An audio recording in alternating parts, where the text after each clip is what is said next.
All right, you guys. Well, you are in for a treat. Oh my gosh. So I got connected to Brian through somebody that is really philanthropic in the world and even has a Founders Institute and all kinds of things. And when was originally really researching my TEDx talk was when I started to really connect with different people that were building massive communities because when you're actually doing a talk about my people, which is being around people with a shared goal, you want to reach out to people that are doing even bigger stuff that you can imagine. And so that is when I actually got introduced to Brian, who is doing really amazing things. And I love every time I've interacted with you, and whether that was you recording a video for me, I'm talking Yeah. about this potential collaboration, or even just us talking and you connecting me to a few people that you thought would be aligned to what I'm doing. You always come from this place of just pure service and giving. And just even right before we got on, right, and asking me what would make this a win for me, it's like you're coming from this just really genuine, heart-centered place. And I just want you to know I appreciate that. And so I am welcoming Brian Ford. Hello. Wow, Stacey. Well, thank you. I'm intentional about trying to show up with the energy of being of service in everything I do. So I'm glad that you've been feeling that, and it's just the beginning. We're up to great things. So yeah, we'll keep on working on some fun stuff. And you're also a really good friend of Gregory Benedict, who you guys probably know in the group, Dare to Dream podcast. And he's also building a new community that I'm helping him build. And so, Brian, I'd love to have you share with people who you are, your podcast, your community, your mission, and then we'll get right into it. Sure. Yeah. So I'm Brian. Thanks for having me, Stacey. Yeah. So kind of the quick background that brings me to today, because I really play in two different worlds in my career. And what brings me to there is I was a former athlete. So I was a Division I soccer player. I was the captain of the team. I was on the fast track, the stud for a while. And that actually kind of pulled me into personal development because guess what? You can't be that person your entire life. I was always very successful academically and athletically. But then when I joined the workforce, when I got a real big boy job, I had a harsh awakening related to, wow, I'm not as good as I think I am. And oh, there are people that are performing better than I am. And I couldn't rely on my talent much longer, right? So that's where I turned to personal development. And in the 10 years since then, more than that now, that I've been really investing in my personal development, I've been able to make the incremental gains and steps to improve my consciousness and do important things there. But I've also shared my process and journey along the way. And that's where the podcast that I have and have been leading for the last over 6 years, is called Self-Improvement Daily. So daily personal development tips, and got a coaching business around that. Call myself a consistency coach. I help people to really get into, the habits, routines, lifestyles, intentionality, organizational skills, et cetera, that help them to be at their best and be fair with themselves about what that looks like. So that's what I do on one side of my brain. The other side of my brain also comes from my past of being raised in a really generous household. And this is what you're commenting on, Stacey, is I really try and come from a lens of being of service and helping people to make a difference in the world. So I have a nonprofit called the For Purpose Foundation, and our mission is to make it easier for people to make a difference. There's a lot of objections, obstacles, roadblocks, challenges people experience as it relates to getting involved in philanthropic work. And we try and systematize that to say, hey, let's get you active anyway. Let's meet you where you're at. Let's be practical about what those obstacles are and take action around them, right? So it's just supporting people. And in the kind of the umbrella connection point, my mission statement is to convert human intention into action. So if you have the intention to get healthier, to strengthen your relationships, to be more organized, to start that business, to do the thing, right? How do we convert that into action? And same thing in your philanthropy. If you have the intention to get more involved in community service, to make a difference in the world, to be a better example for others, that all makes a difference. And how can I support you in that? So that's really where I come from, is trying to help people convert intention into action, ways that add value to the world. Yeah, I love that. And it's so funny to me because you don't realize where the dots connect until you get to have the conversation, right? I don't know if you know, I'm training right now to be a charity auctioneer. Hey, you told me. Yeah. Yeah, because I think it'd be so cool to be able to just raise a bunch of money in a short amount of time. Yeah. Yesterday, I set the date for my first auction. I'm going to do my first one on my own so I could get comfortable. It's almost like my safety net. And I'm thinking about what charity can I help raise money for, right? And I ended up, it's a longer story, but I'll just let you know, I mentioned it before we got recorded, but I'm helping people who are helping people create movies. And we actually just partnered with our first foundation to create their movie, and then we're going to be fundraising for it. And so I have that now to do. But I'm like, oh, wouldn't it be fun? Because you're local to me. Wouldn't it be fun if you could somehow be part of this auction that I could do and we can actually raise money? So anyway, but it was funny because I didn't even yesterday when I planned the date. We're meeting today, but I didn't connect it until you're here right now. I'm like, oh my gosh, that would be so cool. Yeah, that's how it works. And that's what I'm realizing. I've really been leaning into a Maya Angelou quote. It's probably my favorite quote that I've ever come across, which is, you do your best until you know better. And then once you know better, you do better. Right. Yeah. And it's because what happens is we make decisions and we do our best from the level of awareness and information that we have. And I even have a coaching client where he was like, oh man, I'm so foolish. I can't believe I made that mistake in business. And I'm like, well, you did what you thought was best. Right. So why criticize yourself if you had good intentions and you had good ideas and you felt like you made the right decision? That is outside of your control. But now that you know better, do you have the courage to step up and do better? And that's kind of what this is, right? It's like we have a baseline level of consciousness and awareness of what's going on. And now some dots can connect that help to catalyze everything that's going on with new consciousness and new information. So it's beautiful. That's the process. And that's what I love about a podcast. That's what I love about doing these lives, because it gives the energy around what we're doing. And I just want to say hi to some of the people that are here, because let's just see. Carmen's here. She said she's watching Neil. Melissa's here from Tennessee. Melissa's actually one of the people in the Modern Prairie community. I did a challenge inside Melissa Gilbert and Nicole Hosse's company group. And it's amazing. Melissa started her podcast after doing the challenge. And it's my caregiver journey. So good. And Vicky's here. Vicky has a great podcast. And let's see, Christina and Lala. So good. I'm so glad you guys are here. So, oh, wow. Christina's from Denmark. That's amazing. So let's start with the podcast, because you were so cool with the intros when I was like, oh, it's great. Which one? And just share with people what you said about your views. And I know you're not doing it from a like any place, but it helps people understand that when you're putting good out there, people want to know. I think there's this mindset of we need to have negative stuff in the world for people to listen, right? But you're showing with the way that you've been able to show from this really aligned place that it works by actually wanting to do good in the world. Yeah. So yeah, I think what you're alluding to is just kind of the description that I wrote in preparation for this. Yeah. So it's tricky, right? Yes. I mean, the statistics, right? The facts of what I've been able to build the podcast is over 20 million downloads in 6 years. And that's a testament to consistency and being of service, right? So there are a few different ways and tactics and things that kind of produce a result like that. 20 million downloads, well, almost 21 now. They come one at a time, right? And how do you get people to care and listen, right? It's got to be quality, but you also got to do the things that don't scale. And that's where I'm really intentional, even to this day.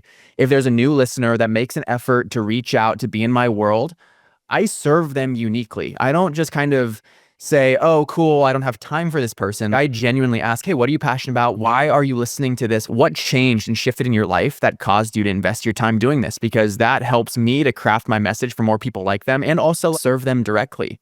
And it's by having those loyal advocates that they invite their friends, they come back, and that's one listen at a time, one listener at a time. It kind of expands that way. So there's that first side of it. The second side of it is when you feel good and genuine about what you're doing, it's easier to tell other people about it, you know? And I had to really get out of my way, and I'm still trying to get out of my way of fully marketing what I'm up to and owning the value and the experience that people have when you share it, right? And I feel like sometimes I can relate to this way back, well, somewhat recently too. Are people doing me a favor, right, by checking out my stuff? Do I owe them something because they're spending their time with it? It's like, no, you have to respect everyone has their own choice, their own interests. And you, as someone who has something to share, need to get that out in the world so that it can find the right person. And going back to what I was talking about with the whole matter of awareness, right? There are people who don't know you exist. And how else can they find out that you exist unless you tell them about it? And there's this interesting dynamic of like, oh, are we friends? Is it weird if we have a business conversation, or if this is something that I'm up to and I'm kind of asking people to support it? Is that a weird dynamic? And it's not your decision. It's their decision how they respond to it. It's your decision to let them become aware of it and to make that decision for themselves. And they can't make that decision unless it's presented in front of them. So I think this is relevant. I lead Mexico House Builds. I've been on 14. Greg has been on one. They're epic. They're so fun. And one of the things that I shared that really resonated in the last trip down to Mexico was I asked people in the room, I was like, so How did you get here today? Honestly, think about the steps that brought you here today. And I was like, guess what? Someone probably reached out to you and told you, hey, this is something I'm excited about. This is something that I believe in.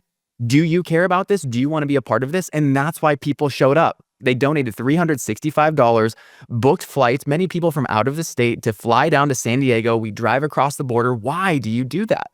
It's because someone shared with them the opportunity that they felt connected to, and then they took action on it. It was their choice to do it.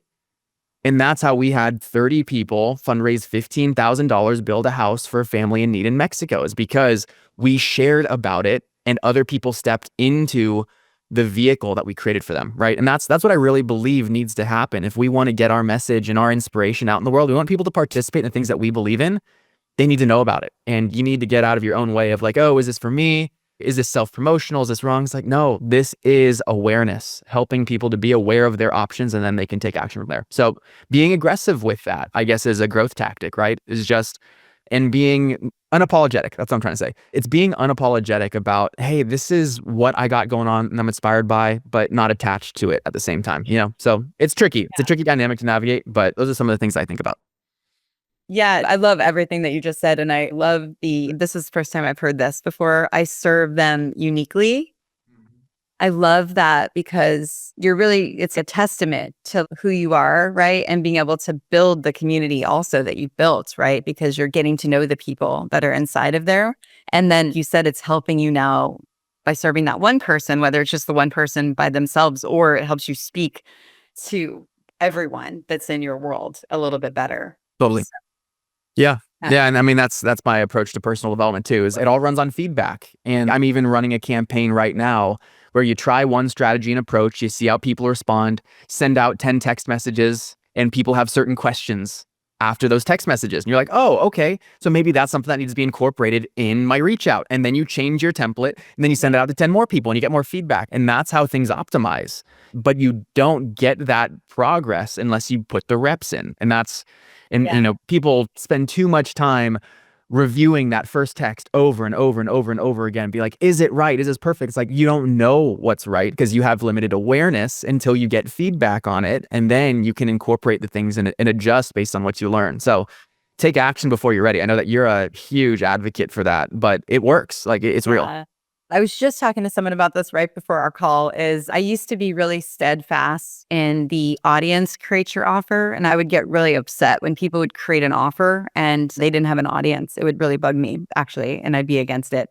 But I realized is you can create, and this is just about an offer specifically, but you can create an offer without an audience, but you have to then get the feedback. You have to find out what didn't they resonate with. And so I think it's so important with everything that you're doing, like you said, just to move fast without thinking, because then you're able to the speed is where everything comes from, right? And that's how you can help more people. That's how you can make more money. That's how you can give more money. That's how you can do everything that you want to do because you're no longer in your head thinking, planning, preparing. You're actually in the doing. Absolutely. Yeah. You can teach it better than I can. So we'll bring it together. I'd love to hear too, because I want to talk. We're going to just, you guys know we're here because we're talking about potential collaboration where we can actually help support Brian with his mission of something that he's working on that's really exciting. And I thought it'd be fun to do this as a group. And so feel free to ask any questions too. And I'll check in a few seconds to see if you have any specific questions on anything that Brian's doing. But I would love to know before we move on. You mentioned consistency with your podcast because I have so many podcasters in the group that are wanting to grow their podcast. They would love to, some of them even get 1,000 people, right? Like 20 million is a whole nother level. But what do you think would help them in terms of consistency for them to do every day or however you did it with yours? Yeah.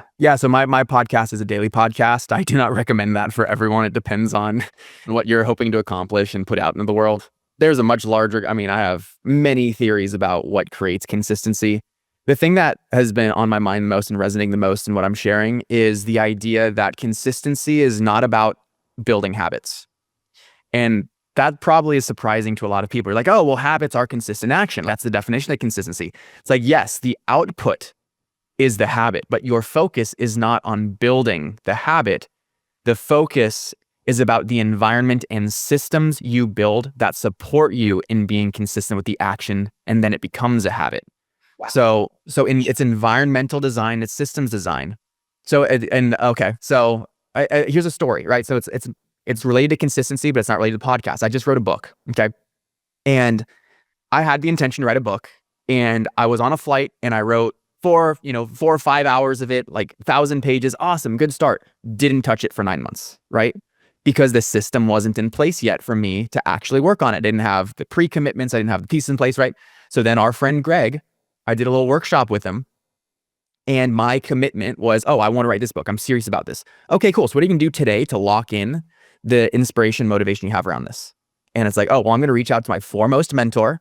I'm going to tell him that the book is going to be ready by my birthday this year, which was in November. Mm-hmm. Send an email, and I'm like, holy shit, I got to do this, right? I made a pre-commitment. And then at that point, I was like, okay, if I'm going to figure this out, then I need to build out my action plan, the systems, the environment, etc. So what I did in my coaching community, I host daily deep work calls. So if you know, Cal Newport talks about deep work. It's basically focus work, undistracted, literally a Zoom call where people don't say a single word. You type in the chat, this is the thing I'm going to work on for an hour. At the end, you report back how you did. So I use systems design, environmental design to say every single, and they're 1-hour sessions. For every single hour that I'm hosting this deep work session, I will be writing my book. And I communicated that to the people in my community so that when I report what I'm working on, if it was anything other than writing my book, they would ask me to say, oh, but you committed to writing your book. Why aren't you writing your book? What's more important than your book? You said it was your book, right? Yeah. So that's systems design.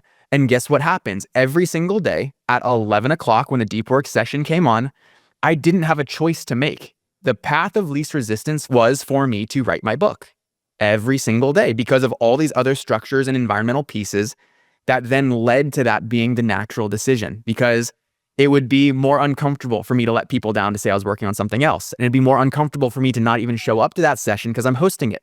So literally by designing my environment, I wrote my book an hour at a time, 500 words at a time to 55,000 words, 5 times a week, every single weekday. That's how you build consistency. It's the environment and system behind it, not the habit of it. That became a habit, right? Because I had all these pieces in place that supported me in taking habitual action. Wow. So that's what, when I think about consistency, that's what it takes. Oh, by the way, I have a name for that now at the deep work session. I'm calling them my people parties. Nice. It's just a way to get people on a Zoom and do stuff that you actually want to do too. Yeah. But I love that. And can you share what your book is? Is it out yet? Like anything? It's going to be a while. It's basically my coaching philosophy, and I run people in my coaching through a 21-day challenge that helps you kind of establish the foundation of self-improvement. So similar, similar kind of belief to be broken related to personal development. It's when people think about improving their life, they think about, oh, let me read more books, listen to podcasts, get more information, and that will then be the nugget that's been lying in the rough that will help me to accelerate. And my opinion of it is that there is already enough information out there, and you probably already know it, and it's good to get refreshed and hearing it again because then it kind of reprimes and reinforces its importance. But what's more important is that you have a new action plan or a system to be able to implement once you know. And the metaphor is a lot of people are filling up their gas tank with more fuel, right? They're going and they're putting more fuel in the tank. That's what more information does. And what we actually need is a new engine to better use the fuel. That's how you go further. That's how you be better. That's how you go faster, right? It's with a new engine to use your full gas tank. So that's what the book is. That's what the 21-day challenge is all about, supporting you in upgrading your self-improvement engine and getting the results that you know you're capable of, that you deserve because you have all of the know-how. It's just a matter of putting into action with specific environmental design insights. And then do you actually lead people from your podcast to your community? Is that a way that they come in the door that way? Yeah. So the traditional mechanism, I kind of like client acquisition, so to speak, is they listen to the podcast. They get a freebie. There's a few different versions of it. There's an email sequence that then invites them to take on the 21-day challenge. And it's a $50 or $100 challenge, depending on the collaboration and the level of coaching that comes with it. Then at the end of the 21-day challenge, I invite people into my community because it's a continuation of the foundation that you build in the challenge, and those who are inspired, right? It's always an invitation. Those who are inspired, who feel like it was helpful, then they become my clients, and I continue to support them in a way that I otherwise couldn't if they weren't in the community. And I'm going to need my glasses because I saw some comments coming in. I got to read them better. Hold on a second. So, okay, we have, Melissa just said, I just wanted to get started, right? I'm getting in my own way. I'm having trouble with the recording. You know what I'm realizing as we're talking to Brian? You're talking about consistency. I just was talking to someone about the thing with going live, like what we're doing right now and being live. I think everyone should do their podcast live. Hmm. I think I'm going to switch my podcast to being live because I think it's so easy. And you were talking about daily. It's hard to do it daily. It's really hard to do it daily if you're editing it, right?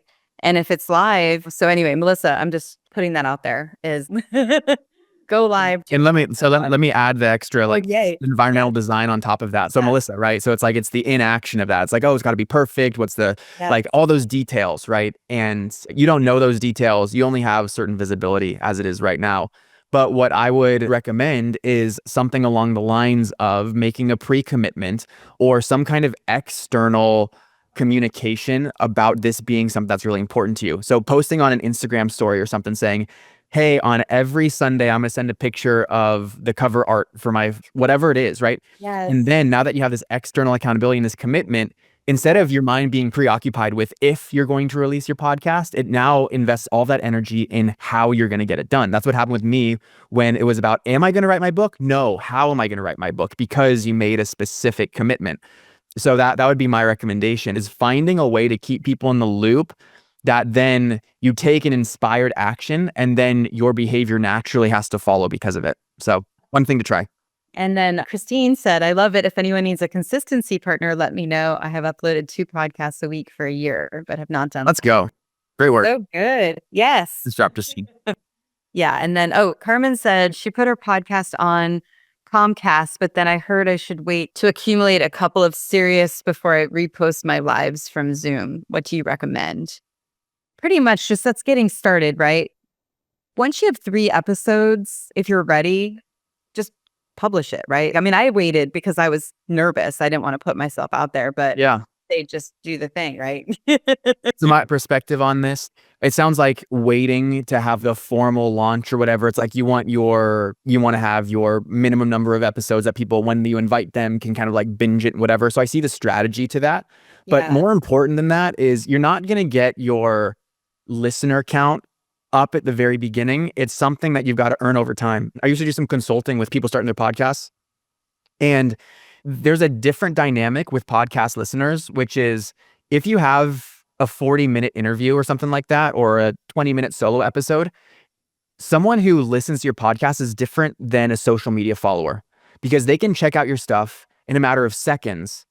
And that's their investment in you. That's the level of trust that you need to earn to earn that amount of time for them. Whereas with a podcast, you need to earn a lot more of their trust because you're going to get a lot more of their time. So, and the way that you earn that trust is by having that track record that accumulates over time. So if you're waiting to get started, then you're starting to compromise your ability to earn that trust because you don't give people the opportunity to hear it in the first place. And also the whole theory I was sharing about just sharing and having it out in the world. It's like every minute that the podcast isn't out is another minute that someone certainly won't hear it. And every moment that it is out it's a chance that someone might hear it, right? And the likelihood of being able to transform and impact is better when you just it's like time in market with investing, right? Give it the time to breathe and get it out in the world, and then you're going to have more bites at the apple. And Christina said, need more engine, not just more fun. And Jean loves your consistency. And then a community system is so impactful for doing stuff. Boundaries. Do you talk about boundaries at all, Brian? Absolutely. You do. Can you maybe talk about that? So I call them standards. Okay. Yeah. So boundaries, right? So basically when people think about setting boundaries, like, oh, well, I have certain plans and certain things that I want, and I am unable to do those things, right? And what compromises those boundaries is it's other people, other priorities, other things. When you kind of get pulled out of your way in your normal flow. So what's really helpful for that, right? I guess I'm going to the solution versus the problem. Like a lack of boundaries is the problem. The solution is having standards. And it's not just like I hold myself to a high standard. You need to have it clearly defined. If you don't know what your standards are, then how do you know if you're stepping on them, or someone else is compromising you in that way? And that's where actually central to the stuff I do in the community, right? So the 21-day challenge is entry level. Then the advanced element of that is I help people to establish standards. Specifically in your exercise, how long do you expect to exercise? What's the frequency that you hope to do it at? And other details, right? And when you have the clarity of the design of your standard in place, then on a daily basis, you can reflect on it to say, did I enforce this standard or not? And it's by having that reflective moment that you then gain the awareness of the conditions, context, circumstances, factors that led to you not doing that thing, so that the next time you encounter that condition, you're more likely to make a different choice.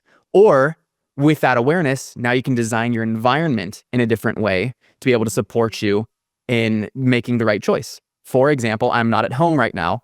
I'm at my mom's house. Okay, I'm visiting for the holidays. There's some family health stuff going on. Happy to be here, right, and be helpful.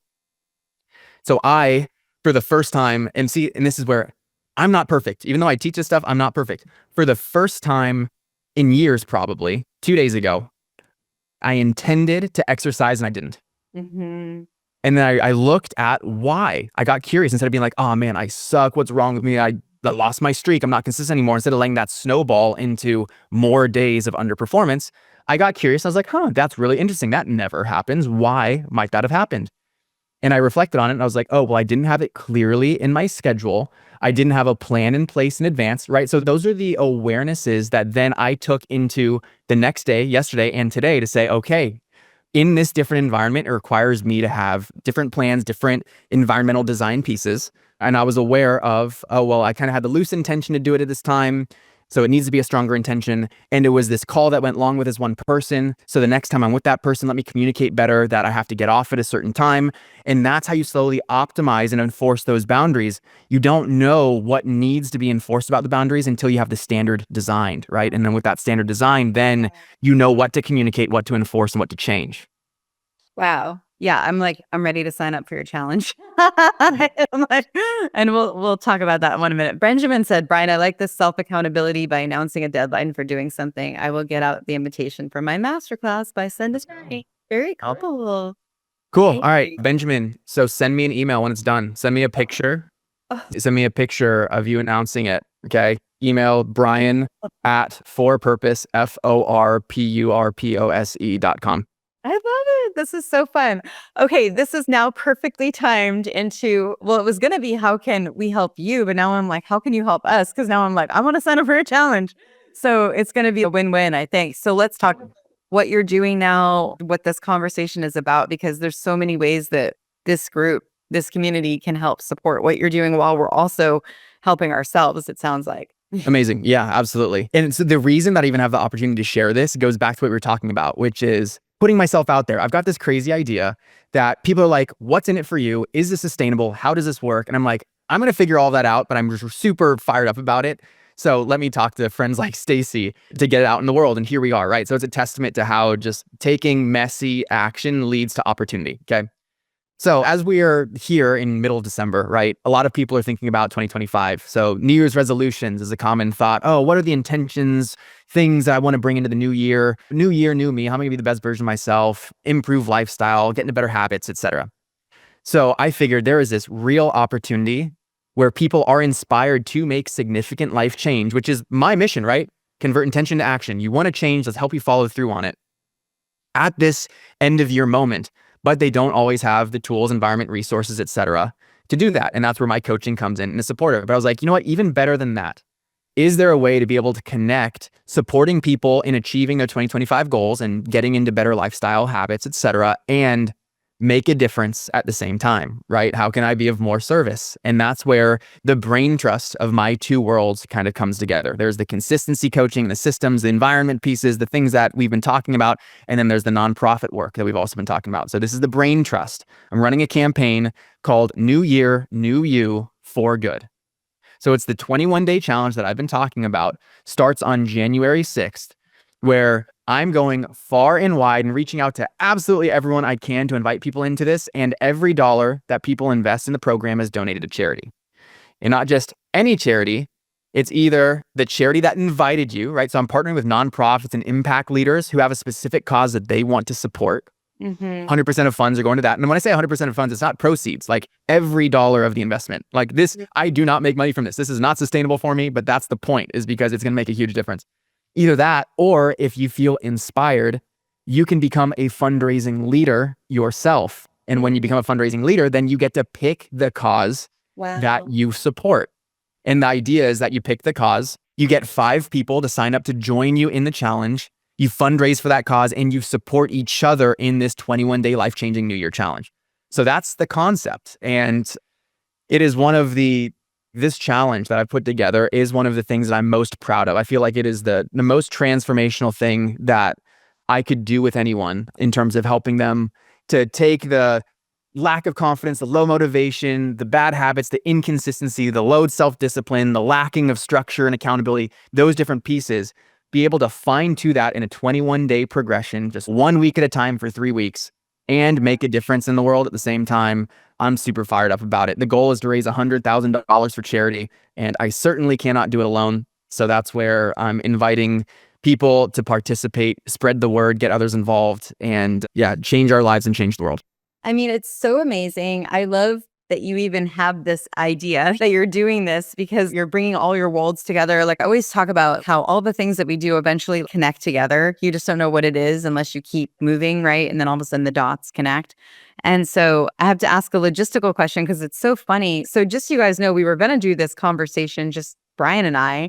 And then because I know how I am, it's just so much easier for me to have a conversation live. And what I mean by how I am, I have too many things going on right now. I have no time, all the excuses, right?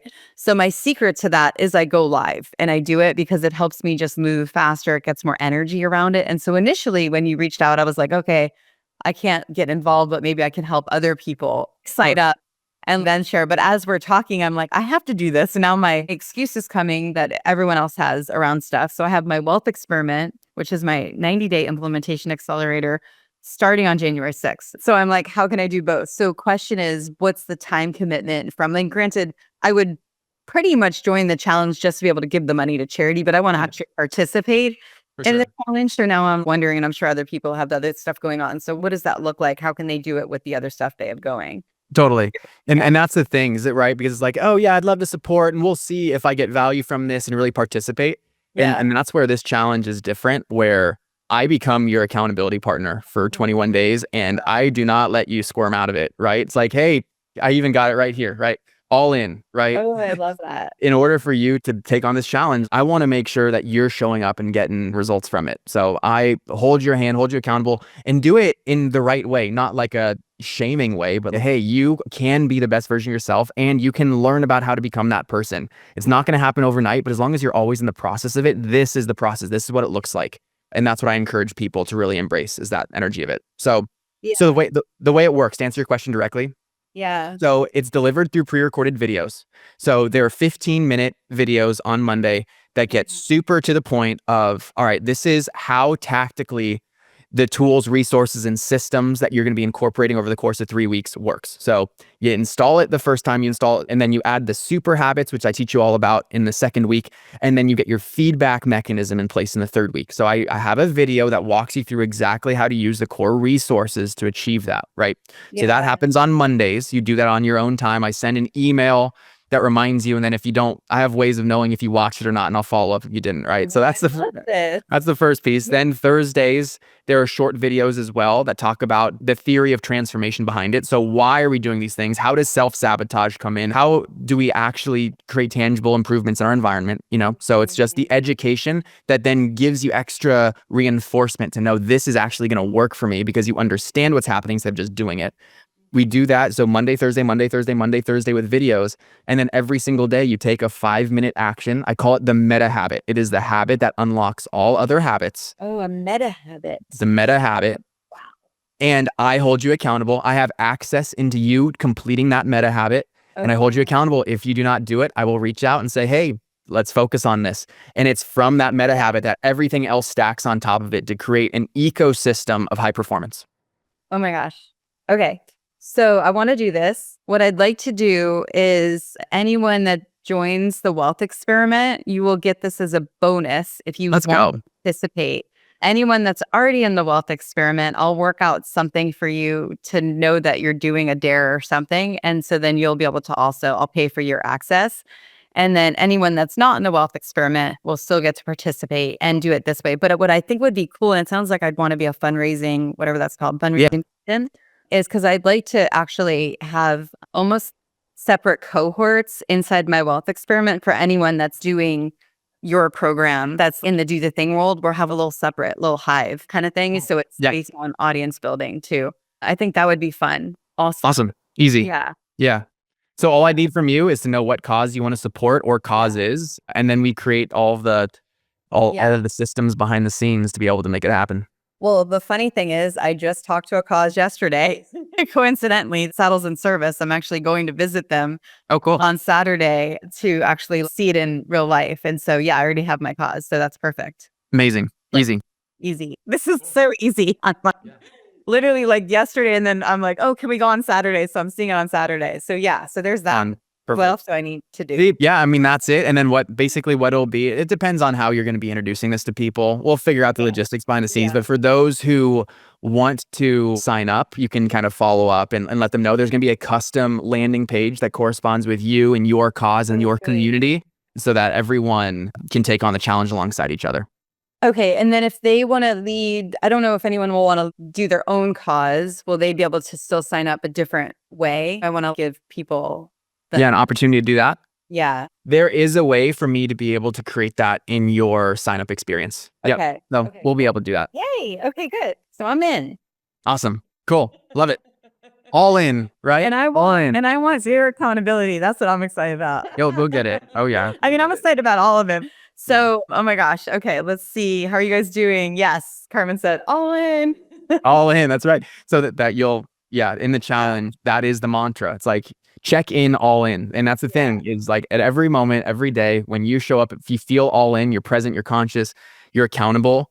It's the way that your life transforms is just unbelievable. And doing it in the highest leverage ways. It's epic. It's super epic. This is cool because I actually can talk to the organization because I'm going to be there Saturday where they can send this to their members who want to join, because then they'll be able to get this is how big it gets, you guys, just so you know, because you don't know what you don't know until you have the conversation. And now I'm like, oh, I'm going to this organization on Saturday, and then we can send it to their people too. Exactly. So yeah. Yep. And I have all of the resources to help them market to their people so that it's all turnkey and easy to go for you. And anyone who signs up to be a fundraising leader, if you have your own cause that you want to support and you're like, I'm fired up, I'm going to do this, I want to get my friends, my colleagues, my families to do this as well, then I give you plug and play assets, templates, strategy, everything you need to be able to invite as many people as you feel inspired to join you in this challenge, to change the world with you and kick off 2025 in the best ways.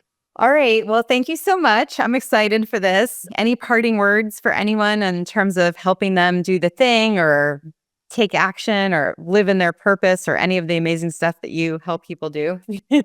Yeah. So, I mean, what I call what's happening right now is an enriched moment, right? Where it's like, your energy level, your enthusiasm, especially if what I shared resonated, being like, oh man, I need a new engine. Yeah, I need to get the results that I feel like I deserve, that I'm capable of. I'm talented, I'm hardworking, but for whatever reason, it's not materializing. If you feel that belief, but you aren't taking action in that moment, you're going to lose that belief. And then the self-sabotage might get in the way of like, oh, well, I have this wealth challenge and it doesn't make sense. Or, oh, I have these other things going on. That date doesn't work for me. I'm going to be out of town for the first week. This wouldn't be the right time to do it. All of the excuses, right? But if you lock in the commitment in this enriched environment when those excuses don't matter, then you actually get the benefit of doing it. So for those who, and we can figure out the math and whatever afterwards, but if you're watching this right now and you're feeling inspired, sign up. The URL, and we'll direct your funds. We'll figure it out. There's pieces behind the scenes, but sign up at newyearforgood, FORgood.com. Just go there, newyearforgood.com, purchase the program. 100% will be donated to charity. You'll lock in your New Year transformation and the difference that you can make in the world. So if you're feeling inspired in this enriched environment, do that. And then my brain is now going to, how can I spread this even more? I'm actually in a podcaster mastermind that's actually coming up in about 45 minutes where they all have massive epic pure level podcasts. And how do I help them see this? What would be a quick way to communicate it for them to understand the value that this is here? Yeah, I've got a partnership page that you'd be able to send them, where it has a 15-minute video that explains what I explained to you. This is how the 21-day challenge works. This is how it's 100% for cause. This is your next steps. These are all the resources you get and everything. So I'm surprised I didn't send that to you, but it really like explains what it all looks like. Okay, cool. Okay, this is so fun. All right, well, we'll be continuing this conversation, I'm sure, as things go on. And yeah, let's just kind of keep in touch with each other with all the things. So Awesome, Stacey. Super stoked. And I'm really excited to collaborate with you on this, support you individually, support your community and tribe and the extension of your tribe. And yeah, let's hit our goals. thank you. And thanks you guys for joining. Do the thing. Don't wait for opportunity. That's Crazy. it. Take action now.